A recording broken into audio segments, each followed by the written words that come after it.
A Soraya, ela é fonoaudióloga, especialista em voz, pós-graduada em linguagem, com ênfase nos distúrbios de aprendizagem e na atuação em âmbito educacional, e pós-graduanda em neuropsicopedagogia clínica. Com vocês, Soraya. Bom, gente, bom dia. Em primeiro lugar, eu gostaria de agradecer o convite da São Domingos, agradecer a presença de vocês. Para mim é uma honra estar aqui e eu venho de coração porque é um tema, é uma atividade que eu gosto muito. Então, eu trabalho muito com crianças, eu amo as crianças, amo trabalhar com criança, gosto de conversar com as crianças e com os pais sobre esse tema. E essa oportunidade que a São Domingos está dando a mim, né, enquanto profissional, para mim é ímpar, porque essa oportunidade ela vem de encontro com tudo aquilo que eu penso. A primeira infância, esse momento tão particular da vida da criança, ela vai ser a base para aquilo que a gente almeja para os nossos filhos. O que eu quero para o meu filho? Eu quero a felicidade. E essa felicidade passa por uma escada comprida, né, onde ele vai adquirindo habilidades, onde ele vai se desenvolvendo. E eu estou do lado, e eu, enquanto família, participo desse desenvolvimento. Então, nosso objetivo aqui é a gente pensar um pouquinho dentro da linguagem como que nós, pais, podemos fazer e o que estamos fazendo para o desenvolvimento, para potencializar o desenvolvimento dessa criança. E se a gente pensar que a comunicação e o aprendizado mudam a vida das pessoas, e isso é um fato, a gente vai ver que qualquer oportunidade que eu tiver de estimular o meu filho, qualquer oportunidade que eu tiver de pensar e de refletir sobre a comunicação dele, eu estou ajudando, eu estou fazendo uma alavanca para que essa criança, para que o meu filho possa, no futuro e mesmo agora, estabelecer as melhores conexões que ele pode estabelecer com esse mundo. Tá bom? Então, a gente vai falar que essa comunicação ela passa pela linguagem. Seja uma linguagem verbal, seja uma linguagem gestual, a linguagem é o papel, ela assume um papel de extrema relevância na vida da criança e na nossa vida também. A gente tem vários conceitos de linguagem. O conceito que eu mais gosto é esse, que a linguagem é a representação no cérebro do mundo externo. Nada mais é e tudo é a linguagem. Então, a linguagem é tudo aquilo que a gente pensa. Pensou é linguagem. Elaborou um raciocínio é linguagem. Pensou num gato, isso é linguagem. Então, ela é a representação que eu tenho do mundo que eu vivo. E se ela é a representação que eu tenho do mundo que eu vivo, ela é diferente para mim, ela é diferente para a Ritinha, porque as minhas experiências são diferentes da Ritinha. Mas, apesar de diferente, a linguagem ela tem um certo padrão, ela tem um certo conteúdo, ela tem características que nos aproximam e fazem com que a gente possa estabelecer essa comunicação. Ela é o resultado das nossas experiências e vivências, de tudo que a gente vê, de tudo que a gente ouve, de tudo que a gente sente, de tudo que a gente experimenta. Linguagem é experiência, é experimentação do mundo. E, de uma forma didática, para que a gente entenda um pouco essa linguagem foi dividida, né? A gente pode falar hoje de níveis linguísticos. Quais seriam os níveis linguísticos que compõem a minha linguagem? Eu tenho a fonologia, eu tenho a pragmática e tenho a semântica. Por que eu estou trazendo isso para vocês? Porque, quando eu olhar para o meu filho, eu quero que a gente pense, eu quero que vocês pensem nesses níveis linguísticos. A linguagem não é só falar, a linguagem não é só articular sons, a linguagem não é só conhecer. Não adianta eu conhecer um gato, ou pouco adianta, ou não é o suficiente eu conhecer e identificar um gato se eu não consigo produzir o som que representa essa figura, que é o que a gente chama de fonologia. A linguagem não é só pragmática, não é só intenção de comunicação, não só é a função da comunicação. Eu preciso desses 3 níveis acontecendo e se desenvolvendo de uma forma simultânea e de uma forma apropriada. Então, quando eu falo em fonologia, eu falo em forma. Quando eu falo em fonologia, eu falo na articulação, eu falo nas palavras, eu falo em como a criança organiza e faz os comandos que o cérebro faz os comandos que ele precisa para que eu movimente lábio, língua, para que eu movimente as pregas vocais, para que eu abra a boca, para que eu produza um determinado som. Isso é a fonologia. Quando eu falo pato, vocês já pararam para pensar na complexidade que é a produção de uma simples palavra? Pato, o comando cerebral que eu preciso ter para isso é muito grande. O meu cérebro pensa exatamente assim. Ela quer dizer pato, então eu tenho que mandar um comando para o som do P, né? Vamos pensar em letras que fica mais fácil. Então eu preciso fazer. Depois eu tenho que abrir a boca e fazer um A, sendo que no P eu não posso ter vibração de prega vocal, porque senão sai B e não sai P. Aí eu abro a boca e faço A. Agora eu preciso de vibração de prega vocal, senão sai A e não A. Depois eu tenho que falar para a prega vocal não vibrar, elevar a minha língua no ponto certo, com a força adequada, abrir a minha mandíbula no tanto que ela precisa abrir de forma adequada para fazer um T. E depois, então, eu faço um arredondamento labial para fazer um O. E eu falo pato.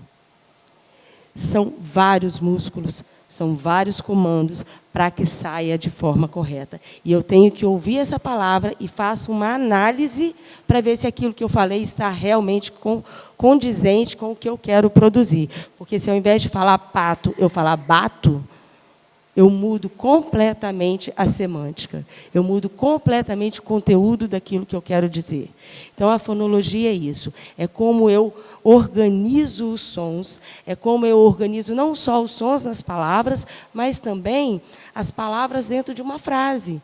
Porque, às vezes, a minha criança fala perfeitamente, mas não consegue falar o pato nada na lagoa. Ela inverte as palavras de posição, ela não tem uma sintaxe ainda apropriada, e isso interfere na sua comunicação. A gente vai falar mais disso. Quando eu falo de semântica, eu falo de conteúdo. Se eu falo elefante, todo mundo pensa num elefante.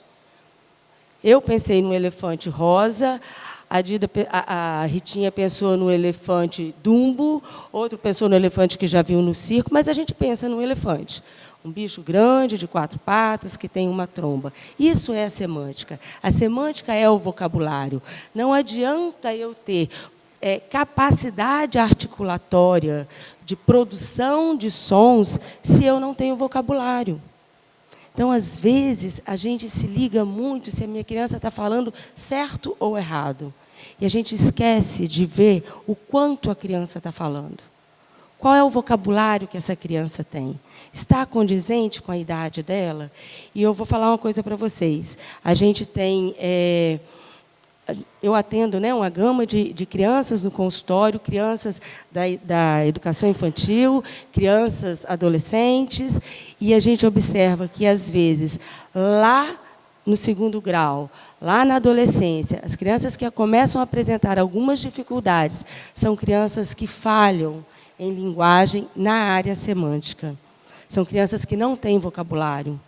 São crianças que não desenvolveram um vocabulário que é necessário para o 2º grau. Fica com um vocabulário muito básico. Então, é aquela criança que vai te contar uma coisa, ela fala assim, sabe, eu subi naquele negócio que rodava assim, ó, e aí eu caí. Espera aí, o que é negócio e rodava assim como? Então, a gente precisa começar a observar qual é o vocabulário que a minha criança tem. Será que ela fala?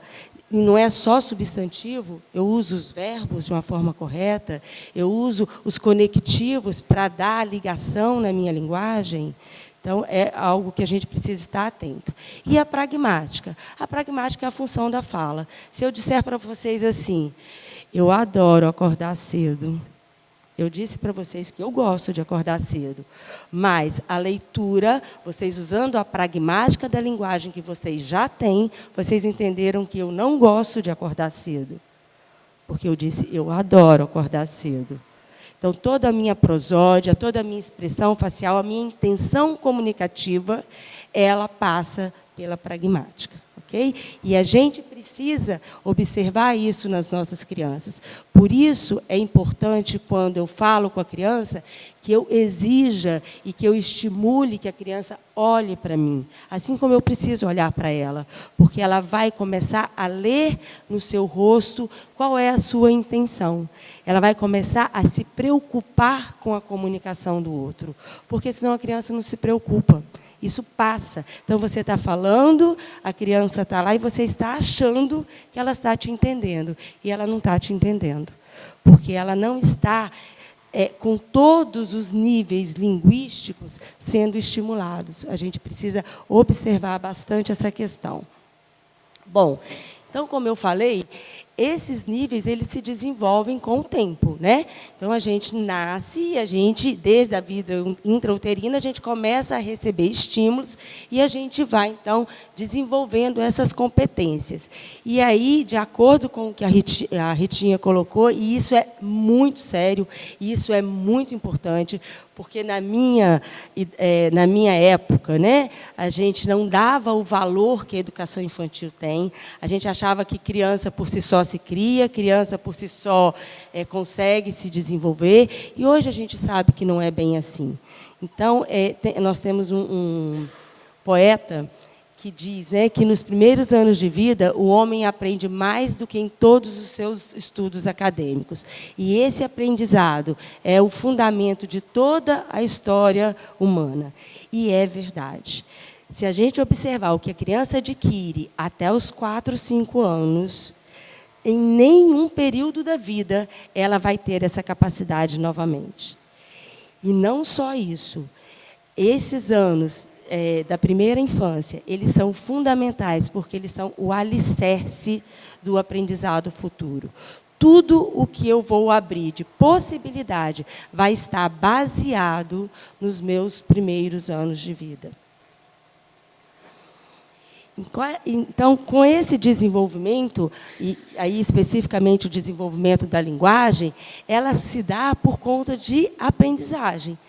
A linguagem ela acontece, sim, de uma forma inata, a gente tem várias teorias, mas hoje a gente sabe o quanto que o meio propicia isso.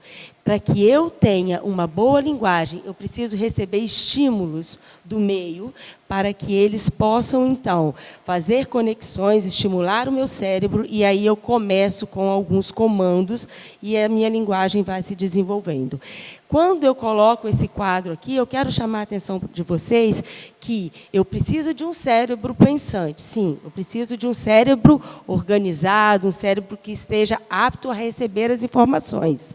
Mas eu preciso também de que essas informações cheguem a esse cérebro. Porque se elas não chegarem, ele vai ter poucas possibilidades ou ele estará limitado no seu desenvolvimento. E quando eu falo de linguagem, gente, eu falo de audição.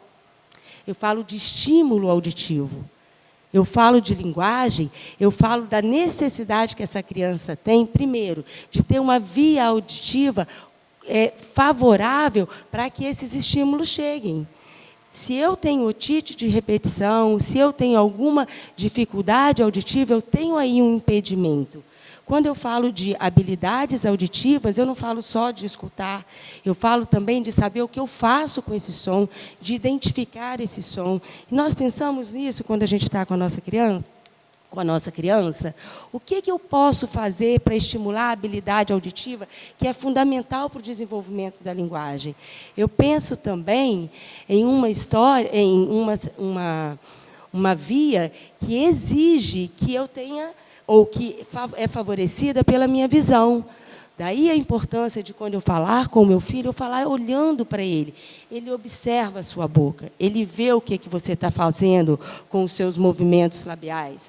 Ele fica te olhando para saber como você consegue falar paralelepípedo e ele não. E ele vai tendo mais uma via de estímulo para que ele possa somar assim e fazer os seus engramas. Eu falo de uma estrutura orofacial, de um sistema estomatognático que tem que estar funcionando. E ele começa a funcionar quando? Ele começa a funcionar na amamentação. Ele começa a funcionar quando eu faço a transição alimentar da minha criança. Quando eu não cedo para a criança na chantagem que ela faz de só comer coisas molinhas, que eu faço com que a minha criança se alimente de uma forma adequada, com os alimentos que são adequados para a sua nutrição, mas também para a sua mastigação. Eu não posso facilitar a vida da criança nesse sentido, porque se eu facilitar, eu estou colocando essa criança numa situação de prejuízo de desenvolvimento de habilidades. A criança que não mastiga bem, ela pode ter grandes dificuldades de fala. Ela não desenvolve o sistema estomatognático, ela não desenvolve o sistema oral de forma adequada. Então, a alimentação ela está diretamente ligada às questões da fala e da linguagem. Eu falo também de questões sinestésicas. Para que eu aprenda a linguagem, eu preciso ter contato com as coisas, eu preciso pegar, eu preciso tocar, eu preciso sentir. Tá certo? E aí, isso tudo se dá por meio do aprendizado. Retomando um pouco a fala da Ritinha, a gente precisa pensar muito bem em aprendizado. Quando a gente fala em aprendizado, a gente fala em conexões neurológicas, a gente fala em sinapse, a gente fala em formação de engrama. Vocês já viram um campo? Como se forma uma trilha no campo? É quando eu passo uma, quando eu passo duas, quando eu passo três. Se você passar uma vez só, o capim cresce de novo e você não forma trilha. O meu cérebro precisa de formar trilhas fortes e permanentes. E isso se dá quando eu aprendo. E o aprendizado só acontece se eu estiver proporcionando para mim ou para essa criança emoção, motivação e repetição. Sem emoção eu não aprendo, sem motivação eu não aprendo, sem repetição eu não aprendo. A criança vai te pedir 10 vezes para falar para ela pipoca, ela vai falar 10 vezes popica, popaca, e você vai repetir 10 vezes para ela pipoca, porque ela precisa da repetição. Ela precisa de reforçar o conteúdo aprendido. Então, tudo que se trabalha na escola e que vai para casa, que você toma ciência do que está sendo trabalhado, precisa do reforço em casa, para que eu crie sinapses fortes, para que eu possa estabelecer o caminho e mostrar para o cérebro o que é que ele precisa fazer para aprender. Quando a gente pensa nessa criação, né, dessa sinapse, aí agora dentro da linguagem, eu quero chamar a atenção para o fato de que alguns pais consideram lindo quando a criança fala errado. Minha criança é de 2 anos, mas só tem 2 aninhos e fala errado, é tão bonitinho. É bonitinho, mas não é nada funcional. É bonitinho, é previsto, dependendo da idade, mas não pode ficar, não pode ser reforçado, porque senão, com a repetição, qual é o caminho que esse cérebro vai desenvolver? Qual é o caminho que esse cérebro vai criar para a produção daquela palavra, para o aprendizado daquela palavra? Sem contar que, se eu tenho uma criança que, ora, escuta vaca da professora, ora, escuta aca da mamãe, porque a mamãe repetiu a aca, que ela falou vaca, que ela falou aca, a mamãe, ai, a aca está aqui. Né? E ora, escuta faca, e ora, ela não cria sinapse, ela não cria caminho, ela cria sinapse sim, mas ela não cria um caminho que seja um caminho efetivo, porque daqui a pouco ela está ouvindo de uma outra forma e ela então não cria o engrama que a gente precisa criar, que é o engrama auditivo. Então, Soraya, repetir do meu filho, mesmo que ele tenha 2 anos, 1 ano, não importa a idade, se ele falar errado, repetir o que ele está falando errado. É errado? É errado. Você não pode fazer isso. Você não precisa exigir que ele fale o correto, se ele não tiver condição para tal. Mas você repetir, dar este reforço, é errado. Você não deve fazer isso. Ai, mas é tão bonitinho. É bonitinho, mas não é produtivo. É bonitinho, mas não é saudável. Então, a gente precisa separar um pouquinho isso, tá? Bom, aqui é um quadro que eu não quero que vocês fiquem muito nesse quadro, mas é um quadro de desenvolvimento de linguagem, de fala e linguagem, né? Então, ali é quando eu espero a aquisição dos fonemas. Então, se a gente olhar ali, ó, uma criança de até 2 anos, de 1 ano e meio, 2 anos, eu espero que ela fale os fonemas M de mamãe, P de pato, B de bala, T de tatu, D de dedo, N de navio, Nh de ninho, K de casa, G de gato, F de faca, V de vaso, S de Soraya e Z de zebra. Todos esses fonemas a criança tem condição de produzir aos 2 anos de idade. Não é para ninguém ficar surtado se o filho não fala um desses fonemas. Eu estou dando aqui a aquisição. É quando esses fonemas aparecem na vida da criança. Eu não estou dizendo que eles têm que estar instalados. A criança tem que produzir. Então, ela vai falar vaca, mas quando ela fala cavalo, ela fala calo. Porque esse vá no meio da palavra é mais difícil dela perceber do que o vá no início da palavra. Mas o vá está ali, o vô está ali. Então, a gente espera isso. Com 2 e 3 anos, ela aprende o jã, o xã, o ti, o di. Então, ela não fala mais tia, ela fala tia. E ela não fala mais ia, ela fala dia. A criança vai substituindo e adquirindo esses fonemas, né? E o lã de lápis. E com 3 a 4 anos, o rã de arara, o r de rato, o lhã e os arquisfonemas, que é o porta, porque uma coisa é eu falar rua e ter o r de rua, e outra coisa é eu falar porta e ter esse R no final de uma sílaba. Então, ela vai adquirir isso um pouco mais tarde, certo? E o S também, como de bosque, ok? E com 4 ou 5 anos, eu espero que a criança esteja com todo o quadro fonêmico pronto. Soraya, se a minha criança não... A minha criança tem 4 anos, tem 4 anos e meio. Ela ainda tem... substitui alguns fonemas, omite alguns fonemas. Essa criança precisa de uma avaliação? Precisa, mas é só um. Precisa. Essa criança precisa de uma avaliação. Nem que seja para que o fonoaudiólogo diga para você, ele não tem nada, ele está em período de sistematização do fonema, o fonema está aí, ele tem condições para desenvolver o fonema.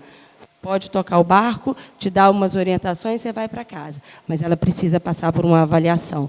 Porque se eu não tenho esta habilidade até os 5 anos, até os 4 anos, eu posso estar prejudicando não só o meu convívio social, a minha relação social, mas também o meu aprendizado.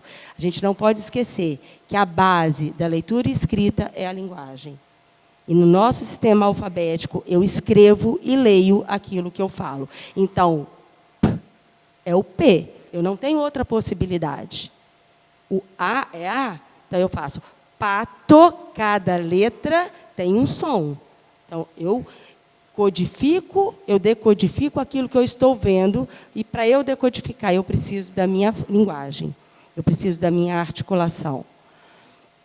E aí, eu fiquei me perguntando, né, o que vocês buscariam aqui, né, hoje, nessa conversa. E eu fiz algumas indagações, e eu acho que é sobre isso. A gente depois vai ter um momento onde a gente pode trocar algumas ideias, mas aqui eu acho que resume um pouco o que cada um de vocês veio procurar aqui, né? Será que meu filho fala bem? Será que eu estou com a linguagem bem desenvolvida? Ou eu estou com a linguagem desenvolvida, mas eu venho aqui para potencializar, a descobrir como que eu posso potencializar essa linguagem.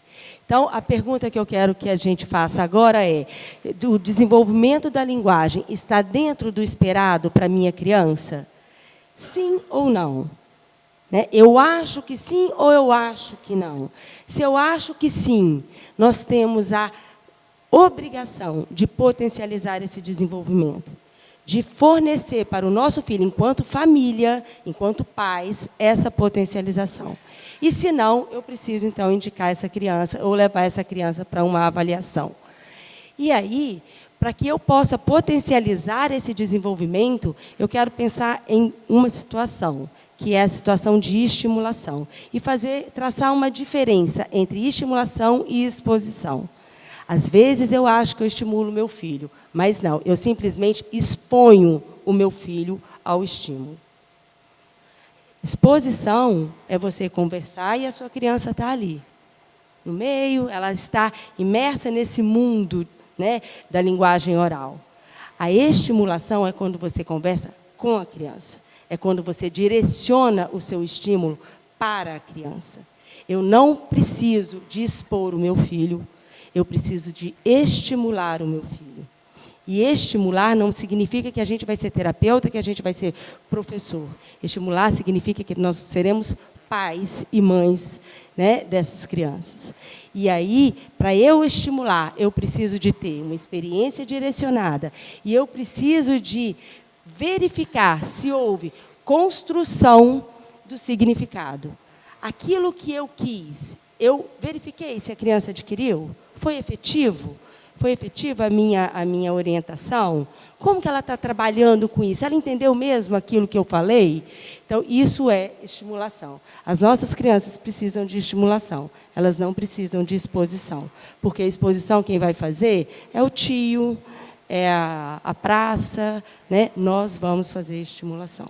Ok? As crianças, então, quando estimuladas, elas vão adquirindo novas conexões, e essas conexões vão favorecendo a formação de novos engramas cerebrais e que favorece, então, a aprendizagem. Como eu posso estimular a linguagem do meu filho? Com brincadeiras simbólicas. Pessoal, eu sou um pouco radical em algumas situações. Prestem atenção, eu não sou contra iPad, nem contra a mídia social. Elas estão aí e a gente precisa fazer um bom uso delas, né? Mas não dá para ficar só em iPad, só em jogo. As nossas crianças estão tendo problemas sérios, problemas comportamentais e problemas de linguagem, porque as crianças não são estimuladas. Com o iPad, você não experimenta nada. Você não consegue vivenciar, o outro vivencia para você. O jogo vivencia para você.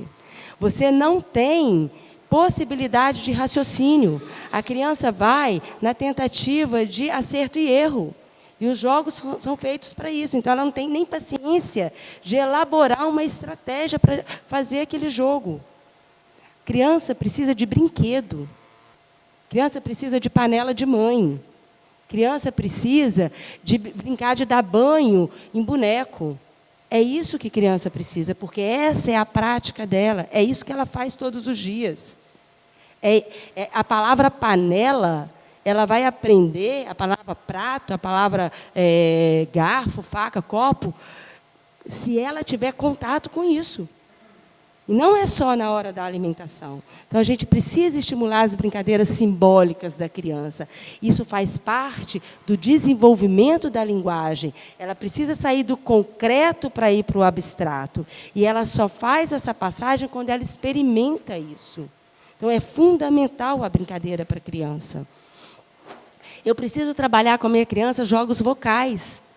Sabe? Quando eu estou assim, olha, contando uma história, e eu faço, a cobra estava chegando perto, e a Joaninha só ouvia o barulho dela. E pum! Eu vou estimulando na criança os fonemas que daqui a pouco ela vai usar. O telefone tocou, o telefone não toca mais assim, mas vocês põem um número, um áudio que toca, para o telefone tocar, porque essa é a base do meu R. A criança precisa ter contato com isso. A sirene toca tram. Eu preciso estimular essa fala, esses sons na criança. Eu preciso estimular para que ela tenha a possibilidade de contato com esses sons. E que ela consiga entender a produção do som. Eu preciso estimular brincadeiras auditivas. Você está indo, levando essa criança da escola para casa, trazendo para a escola. O que eu faço no trajeto? Ah, senhora, eu não quero pensar em estimular. Não, pensa em conversar com o seu filho e você vai estimular o seu filho. No trajeto da escola para casa, tem tanta coisa que pode ser feito. A buzina que alguém deu lá fora do carro, o sinal que ficou vermelho. Eu posso fazer jogos de memória auditiva. Vamos lá, faz comigo, ó. Quero ver quem consegue repetir essa ordem. Você está no carro com seus filhos e eles vão fazer. O que isso tem a ver? Isso tem a ver com memória auditiva, que eu preciso na hora que eu for ler e escrever, que eu preciso na hora que eu for falar. Então, a gente vai trabalhando, brincando, e vai trabalhando com essa criança. Eu fui ao mercado e comprei pão. E você? Você foi ao mercado e comprou pão e sorvete. Eu fui ao mercado, comprei pão, sorvete e bolo. E aí a gente vai trabalhando vocabulário, vai trabalhando memória, vai trabalhando evocação, vai trabalhando linguagem. É fundamental trabalhar a linguagem com as nossas crianças, de uma forma direcionada e de uma forma consciente. A ida ao supermercado, gente, é um negócio fantástico. Ah, senhora, mas não posso todo dia. Mas não é todos os dias, não são todos os dias. Eu quero que um dia no mês você leve o seu filho ao supermercado pensando em estimular. Então, antes ele vai fazer a lista com você, mas ele não sabe ler. Põe figura. Ele desenha o arroz, desenha o feijão, desenha a batata. Ele desenha, ele vai buscar, ele vai experimentar. Depois ele vai checar se a lista foi toda comprada, se tinha tudo, se não tinha, por quê. Eu vou estimular essa criança a planejamento. Eu vou estimular essa criança, eu vou expor essa criança a tudo aquilo que tem no supermercado e não só colocar a criança dentro do carrinho e sair pegando as coisas e achar que eu estou estimulando. Se você sai no carrinho com a criança, pegando o que está na prateleira e colocando no carrinho, você está expondo essa criança ao ambiente de supermercado. Ponto. Estimular nada.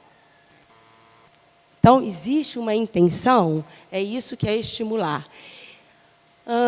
E aí, a gente também não pode deixar de falar da contação de histórias, né? Então, assim, é fundamental que a gente leia histórias para os nossos filhos.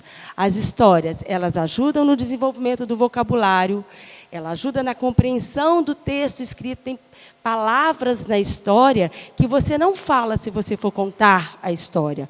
Quando eu conto a história da Branca de Neve para minha filha, para o meu filho, eu uso as minhas palavras. Eu passo toda a ideia, mas eu não uso aquela palavra que está no texto.